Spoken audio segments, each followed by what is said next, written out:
Ada keterangan yang bagus mungkin untuk renungan kita semuanya dan siapapun yang mau mendengarkan ini. Nasihat dari Al-Habib Abdullah bin Husain bin Tahir, penulis dari kitab Sulamut Taufik, yang kitabnya populer lah, dibaca itu di mana-mana.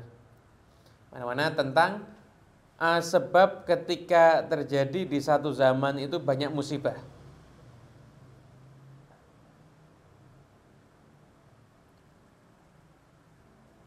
Yang jelas kita akui atau tidak, saat ini pokoknya kita lagi diuji sama Allah Ta'ala ya. Dan segera ujiannya ini segera diangkat oleh Allah Ta'ala insyaAllah.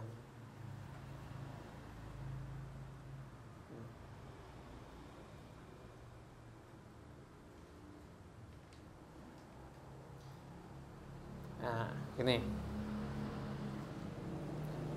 Al-Habib Abdullah bin Husain bin Tahir, beliau mengatakan waqala radhiyallahu anhu, was-sabab fi hawadithiz zaman kathratu dzunub. Qala Allah Ta'ala, dhaharal fasadu fil barri wal bahri bima kasabat aydin nas liyudhiqahum ba'dal ladzi 'amilu la'allahum yarji'un. Munculnya kerusakan di daratan dan di lautan itu semuanya karena ulah tangan manusia. Karena ulah tangan manusia. Dan Allah ngasih ujian ini bukan karena tanpa alasan, enggak. La'allahum yarji'un, agar mereka kembali ke Allah Ta'ala. Jadi kalau terjadi peristiwa macam-macam dan kok kita tuh nggak ingat Allah, nggak kembali kepada Allah, ya berarti kita nih orang yang harus diapakan lagi, sudah. Udah diuji sama Allah, nggak ingat sama Allah. Kira-kira kalau udah diuji aja nggak ingat sama Allah, kalau kasih nikmat kira-kira gimana? Tambah lupa mungkin. Jadi la'allahum yarji'un, kita ini kembali kepada Allah. Dan kalau ada ayat seperti itu terjadinya musibah itu karena tangan manusia, jangan kita berpikir itu terjadi karena dosa orang lain. Itu terjadi karena dosa kita semuanya. Ada salah seorang tabi'in yang bernama Atha. Atha ini kalau terjadi satu musibah, beliau mengatakan apa? Ini semua terjadi karena Atha ini. Lau mata Atha lastarahan nas. Kalau Atha ini mati, maka manusia hidupnya akan enak. Jadi jangan terus kadang-kadang baca ayat terjadinya musibah ini karena dosa-dosa, terus nilainya dosanya orang lain, nggak ingat sama dosanya sendiri. Nah, jadi ini dosa kita ini yang buat musibah ini terjadi, dosa-dosa kita mungkin. Jadi jangan bingung sama dosanya orang lain. Kita tidak dimintai pertanggungjawaban atas dosanya orang lain. Kita ini dimintai pertanggungjawaban atas dosanya kita. Sehari gunjing orang berapa kali? Sehari dengarkan yang haram berapa kali? Matanya maksiat berapa kali? Sholatnya khusyuknya itu berapa kali sholatnya? Sholatnya lupa, sering lah. Ini dosa-dosa ini loh. Yang kita ini yang menyebabkan turunnya musibah. Jadi tidak usah lihat dosa orang lain, lihat dosa diri kita sendiri. Jadi jangan pinter nilai orang lain tapi bodoh dalam menilai dirinya sendiri. Mungkin orang lain kena musibah gara-gara dosa-dosa kita. Mungkin. Nah itu. Nah, kemudian wa ma asabakum min musibatin fabima kasabat aydikum. Dan tidaklah ada satupun musibah yang menimpa kalian kecuali itu karena ulah tangan kalian sendiri.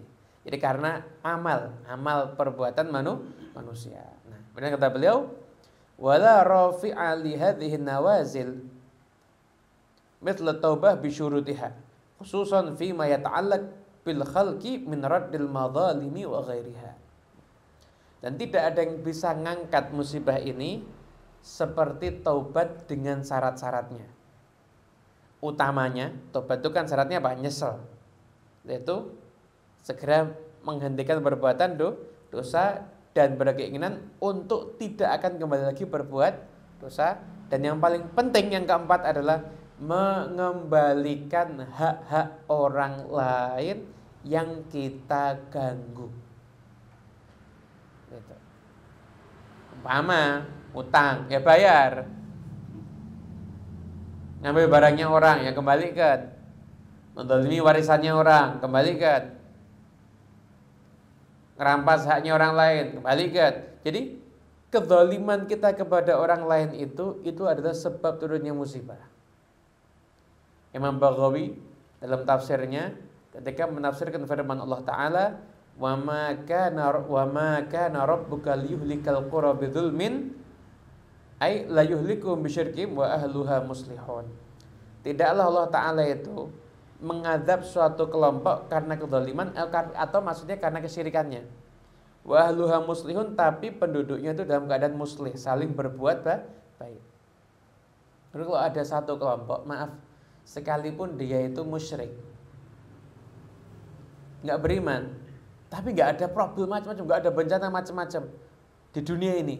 Kenapa? Karena di antara mereka tidak ada yang saling menzalimi. Ya, bayangkan tuh ada katanya negeri badan ini bukan negeri muslim, negerinya non muslim, itu sampai-sampai katanya kasus kriminalnya 0. Kasus kriminalnya 0. Jadi tidak ada orang misalkan naruh motor hilang atau kecopetan HP, nggak ada. Jadi nggak ada yang ganggu orang lain, gitu. Wa mimma yadfa'un nawazil aidan kathratus shadaqah. Itu banyak bersedekah, sebisanya sedekah. Sedekah itu enggak harus di luar kemampuan kita, semampu kita. Tahu enggak beras bungkusan 5 kilo itu? Nah, itu harganya berapa kira-kira? 50.000 ya?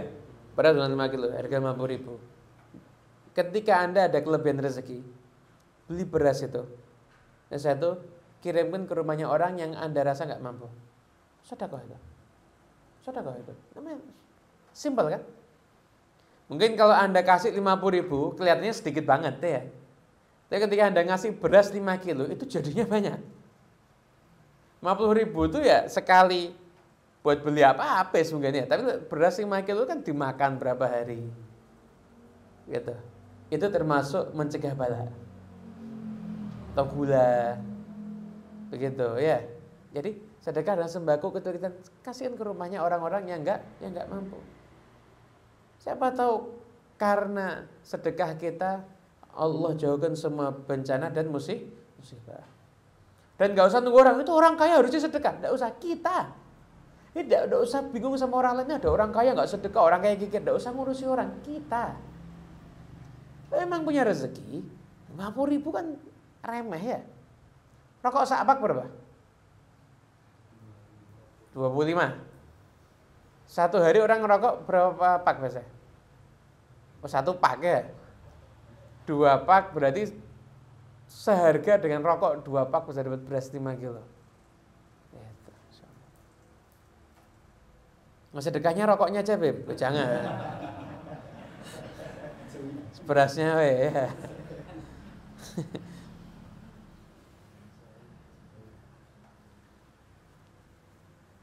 Dan setelah itu dan silaturahmi, menyambung tali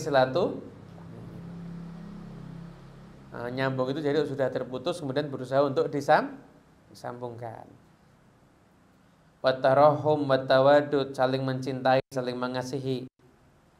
Wa nas'ul ghil wal bughud minas sudur, menghilangkan permusuhan dan kebencian dari dalam hati. Itu termasuk penyebab yang bisa menolak bencana. Gitu.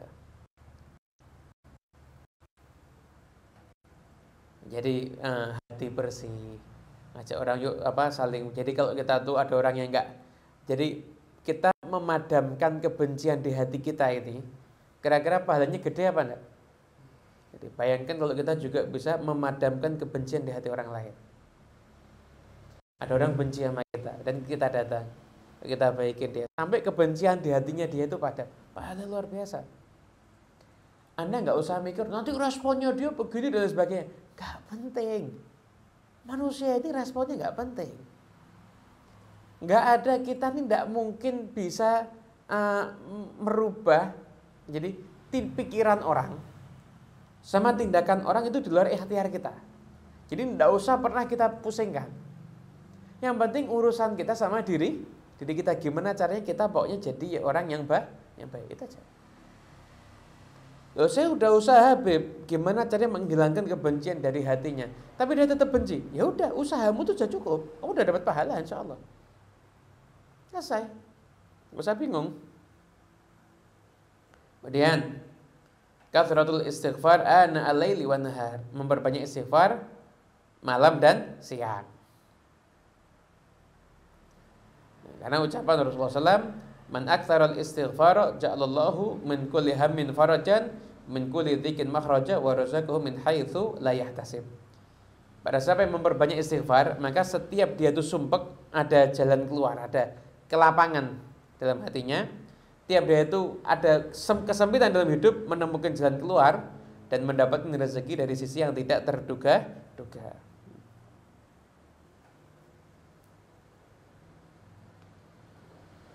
Dan juga di antaranya wa minha al-i'tirafu bi kathratil iqtiraf wal iqrar bidzunub wal auzar ma'at tadarru wal inkisar war ruju' ilal karimil ghaffar ana al-laili wan nahar.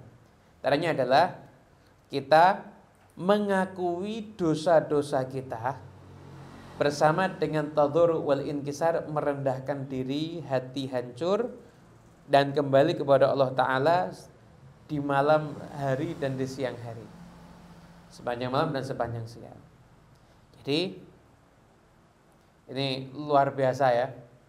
Jadi kita ini harus ada satu momen, ini gelar sejadah, terus ikrar kepada Allah. Di depannya manusia ngapain? Ya Allah, dosa saya banyak. Saya berharap ampunan ya Allah. Nggak ada yang bisa ngampuni kecuali Engkau ya Allah. Seperti itu. Jadi ada i'tiraf. Ada pengakuan terhadap dosa, kemudian saya itu ngakunya di hadapan Allah Subhanahu wa taala. Itu luar biasa untuk bisa menjauhkan segala macam musibah. Hajjaj bin Yusuf. Pernah dengar Hajjaj bin Yusuf? Itu kan orang zalim, jahat ya. Bahkan sampai dikatakan apa? Sayfuhu asra'u min lisanihi. Pedangnya itu lebih cepat dibandingkan lisannya. Ngerinya kayak apa ini orang? Jadi ngomong, menyelesaikan urusan dengan pedang sama dengan lisan lebih sering dengan pedang. Bunuh banyak orang, zalim. Nggak ada yang bilang dia orang baik, zalim. Ketika akhir usianya, ngomong apa dia doanya? Ya Allah, ampuni aku, karena katanya orang-orang engkau nggak mau ngampuni aku. Ya Allah, ampuni aku, karena kata orang-orang engkau nggak mau mengampuni aku. Sampai kata para ulama mengatakan apa? Ya Allah berhak. Mungkin Allah mau, ya Allah mengampuni dia bisa. Allah mungkin ngadab dia sesuai dengan kadar dosa dia juga bisa. Itu hanya Allah Ta'ala. Cuma kalau sampai dia selamat, insya Allah kita juga selamat. Yang kayak hajat aja itu selamat, ya kita insya Allah kita juga selamat. Gitu. Jadi apa ya? Allah tuh seneng kalau kita tuh datang udah ngaku dosa, ngaku lemah dari hadapan Allah, itu luar biasa. Setelah itu doa, gobul doanya. Karena waktu mau doa, sholawat, istighfar, saya itu nanti terus ngakui dosa. Jadi ngakui lemah kita. Jangan kadang-kadang dosa sama sombong. Dosa sama sombong. Saya tuh jarang mau kalau disuruh mimpin ziarah, nanti suatu rombongan ziarah tuh saya jarang mau. Kenapa? Bukan karena apa. Saya merasa tidak pantas, saya takut. Kalau sampai di makamnya para wali, saatnya kita ini doa, terus kok saya nanti ketika lihat rombongannya banyak, nanti saya sombong, rombongan saya banyak. Loh, harusnya ini di depan makamnya para itu makamul tawadhu, makamul inkisar, kok saya malah sombong. Takut, belum bisa jaga hati, makanya jarang mau saya. Orang tamu sini minta ziarah, saya suruh ziarah sendiri. Karena memang ya sunnah atau saya ziarah bareng-bareng, saya tidak mimpin tapi ya kita ziarah bareng-bareng gitu. Nah, jadi ada saat kalau kita tuh sudah di maqam doa, kita tuh harus benar-benar menunduk begitu. Benar nunduk kepada Allah Ta'ala. Nah, biasakan tadi ada momen-momen kita mengakui dosa. Selanjutnya doa, berdoa. Allah Ta'ala berfirman, ud'uni astajib lakum. Mintalah kepadaku maka aku akan mengijabah doamu. Wa idza sa'alaka 'ibadi anni fa inni qarib ujibu da'watad da'i idza da'ani.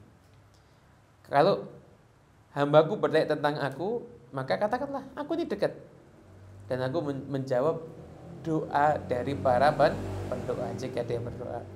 Was'alullaha min fadli, mintalah Allah daripada anugerahnya. Dalam hadis, ad-du'a yaruddul qadha mimma nazal wa mimma lam yanzil. Fa'alaikum bid-du'a. Doa itu akan menolak catatan keburukan, baik itu sesuatu yang telah terjadi atau sesuatu yang tidak akan terjadi. Jadi pokoknya doa itu manfaat. Berarti kalau orang takdirnya buruk terus karena doa jadi tidak jadi. Ulama beda pendapat. Dan mengatakan kalau takdirmu buruk kamu doa. Pendapat yang pertama mungkin memang tidak jadi beneran. Pendapat yang kedua mungkin ketika terjadi sama Allah dikasih lutuf, kelembutan. Jadi kamu tuh dalam keadaan diuji tapi tidak kerasa begitu loh. Dan diuji tapi tidak terasa.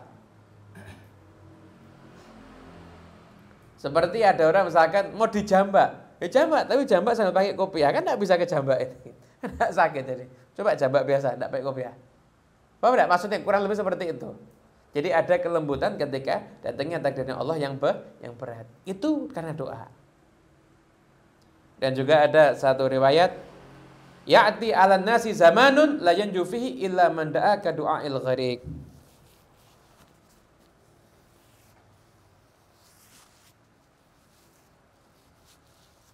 Akan datang kepada manusia satu masa tidak akan selamat di dalamnya kecuali orang yang berdoa seperti doanya orang yang akan tenggelam.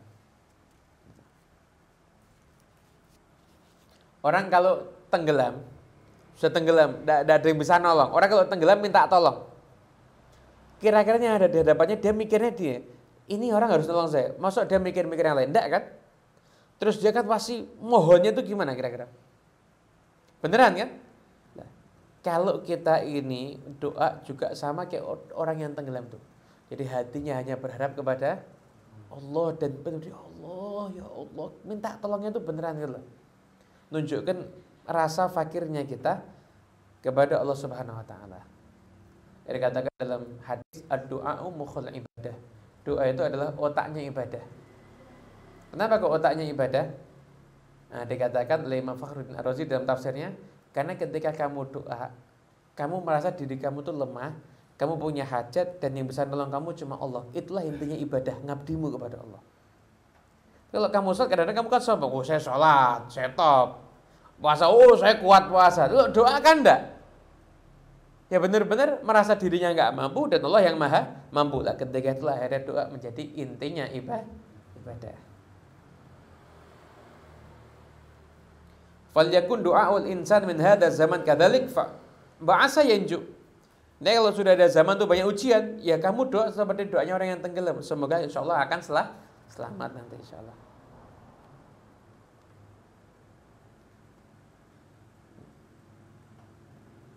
Kemudian saya singkat ya. Ini kita bentar lagi sudah harus selesai.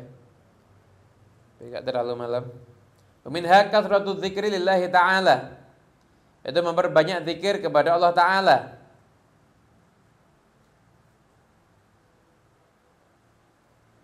Sesuai dengan sabda Nabi Muhammad SAW, ma'amila ibnu Adam min amalin anjalahu min adzabillah min dzikrillahi ta'ala. Tidak ada amal dari anak cucu Adam yang paling menyelamatkan dia daripada azab Allah seperti zikir kepada Allah Ta'ala, ingat sama Allah Ta'ala. Sepertinya ya Rasulullah walal jihad fisabilillah, Nabi walal jihad fisabilillah, sekalipun jihad fisabilillah, tetap sekalipun jihad fisabilillah, kecuali Nabi kamu perang dan perangmu sampai pedangmu terputus, perang lagi sampai pedangmu terputus, perang lagi sampai pedangmu terputus, kan luar biasa kan, sampai berkali-kali pada terputus, perang lagi dan lain sebagainya. Nah ini amal yang menyelamatkan orang dari azabnya Allah Ta'ala adalah zikir kepada Allah Ta'ala. Itu baru perbanyak zikir. Pernah kita bahas ya, memperbanyak zikir. Kemudian sholat. Nabi SAW itu idza hazabahu amrun, Rasulullah itu kalau terkena satu urusan yang beliau tuh kurang nyaman, maka beliau segera sholat. Itu juga al-iktsaru minal hasanat min kulli khair. Itu memperbanyak berbuat kebaikan. Innal hasanat yudhibna sayyi'at. Sesungguhnya kebaikan-kebaikan itu akan menghilangkan keburukan. Cara beramal baik itu macam-macam. Hasanah itu macam-macam. Yang dikatakan amal kebaikan, hasanah itu macam-macam. Kamu lihat ada semut mau tenggelam, kamu selamatkan, hasanah. Ada misalkan semut makan gula, kamu biarkan, hasanah. Ngasih hewan yang kelaparan aja itu termasuk hasanah. Di rumah misalkan istrinya capek karena apa? Nyuci piring, kamu ikut bantu, hasanah. Nyenangkan anak, hasanah.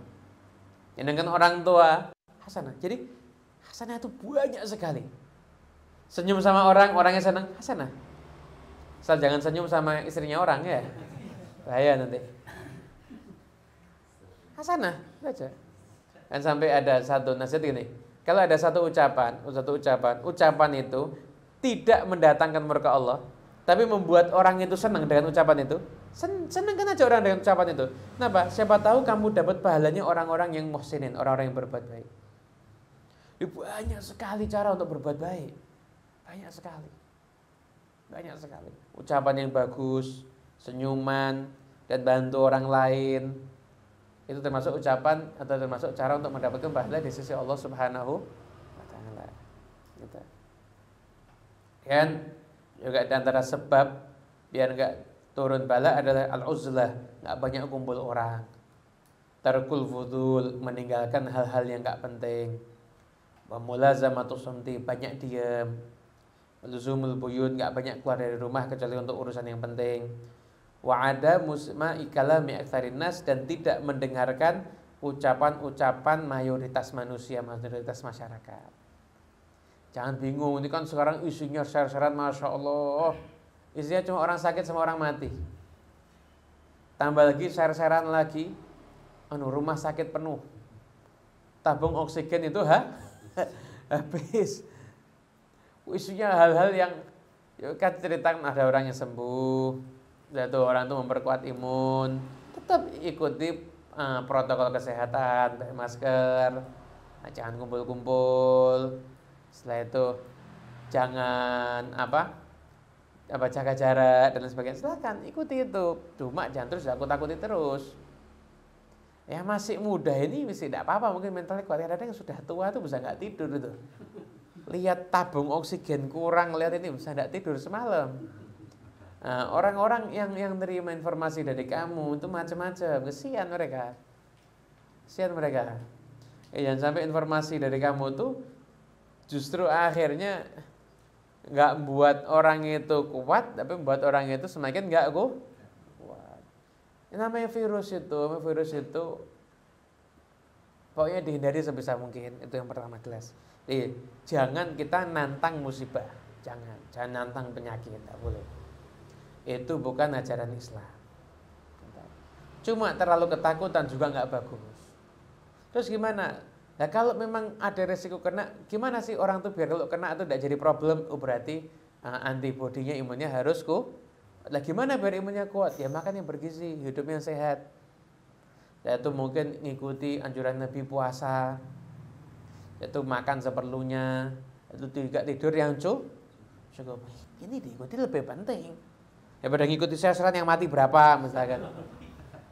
Usah. Ya memang Allah ditentukan akan meninggal dunia, dia akan meninggal akan selamat juga, dia akan selamat.